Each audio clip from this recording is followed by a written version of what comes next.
Assalamualaikum warahmatullahi wabarakatuh. Nama saya Rivaldi Fahmi Hananta dengan nomor NPM 101214137 dari kelas C9. Dalam kesempatan ini saya akan menjelaskan tentang materi UTS yaitu Marifatul Insan. Yang pertama, diawali dengan definisi manusia. Dalam konsepsi Islam, manusia merupakan satu hakikat yang mempunyai dua dimensi, yaitu dimensi material atau jasad dan dimensi imaterial seperti ruh, jiwa, akal, dan sebagainya. Unsur jasad akan hancur dengan kematian, sedangkan unsur jiwa akan tetap dan bangkit kembali pada hari kiamat. Seperti dalam firman Allah dalam surat Al-Baqarah ayat 34. Dan ingatlah ketika kami berfirman kepada para malaikat, sujudlah kamu kepada Adam. Maka mereka pun sujud kecuali iblis. Ia menolak dan menyombongkan diri, dan ia termasuk golongan yang kafir. Al-Baqarah ayat 34. Yang kedua yaitu asal penciptaan manusia. Manusia diciptakan oleh Allah dari dua unsur, yaitu ruh dan tanah.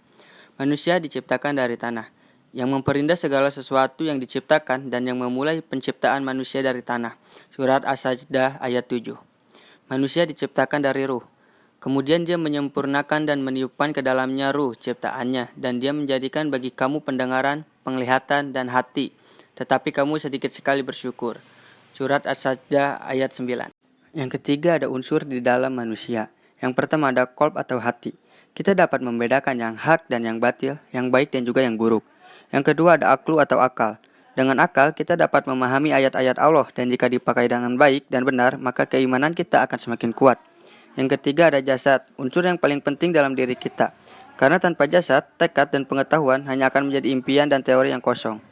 Tugas diciptakannya manusia yaitu untuk beribadah dan menjadi khalifah. Yang keempat ada amanah manusia. Manusia terbagi menjadi 3 golongan berdasarkan amanahnya, yaitu 1. Kaum munafik yang menyampaikan dirinya bahwa mereka melaksanakannya baik lahir maupun batin, padahal tidak. 2. Kaum musyrik yang tidak melaksanakannya sama sekali baik lahir maupun batin. 3. Kaum mukmin yang melaksanakannya lahir maupun batin. Tugas Khalifah fil ardi. 1. Menegakkan hak dan keadilan di muka bumi. 2. Membersihkan alam ini dari perbuatan najis, syirik, dan fasik. 3. Meninggikan kalimat Allah. Adapun balasan berkenaan dengan amanah. Barang siapa mengerjakan kebajikan, baik laki-laki maupun perempuan dalam keadaan beriman, maka pasti akan kami berikan kepadanya kehidupan yang baik, dan akan kami beri balasan dengan pahala yang lebih baik dari apa yang telah mereka kerjakan. Dalam surat An-Nahl ayat 97. Lalu selanjutnya ada hakikat manusia. Yang pertama makhluk, alal fitrah atau berada di atas fitrah. Bodoh, lemah, fakir, atau butuh bantuan ataupun berkehendak.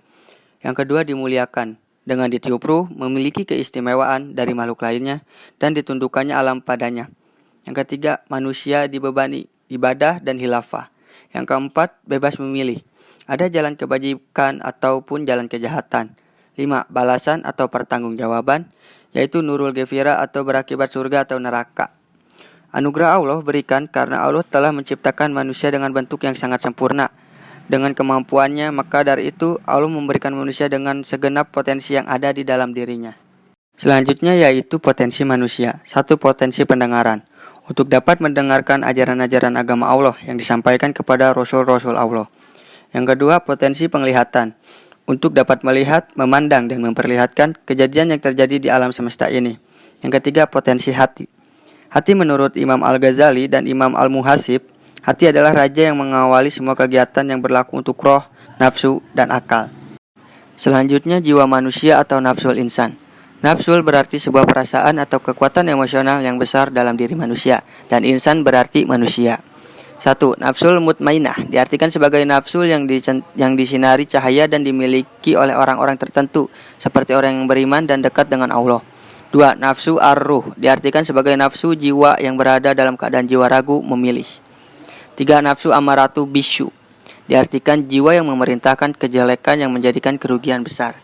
Dan yang terakhir yaitu sifatul insan atau bisa disebut sifat manusia.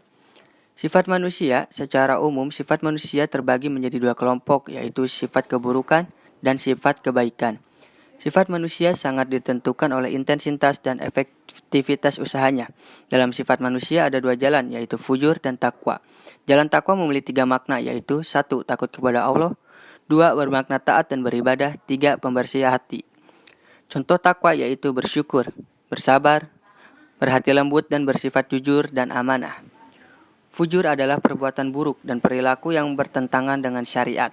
Contoh fujur yaitu tergesa-gesa, berkeluh kesah, kikir, kufur, dan mengingkari Allah. Cukup sekian materi yang dapat saya sampaikan. Terima kasih bagi kalian yang sudah menonton dan juga mendengarkan. Saya berharap materi yang saya sampaikan bisa bermanfaat bagi orang banyak. Karena sebaik-baiknya orang ialah orang yang bermanfaat bagi orang lainnya. Kejarlah ilmu walau sampai ke negeri Cina. Panjang umur para pencari ilmu. Subhanallahumma wa bihamdika asyhadu alla ilaha illa anta astaghfiruka wa atubu ilaik. Rabbana atina fid dunya hasanah wa fil akhirati hasanah wa qina adzabannar. Subhana rabbika rabbil izzati amma yasifun wa salamun alal mursalin walhamdulillahi rabbil alamin. Assalamualaikum warahmatullahi wabarakatuh.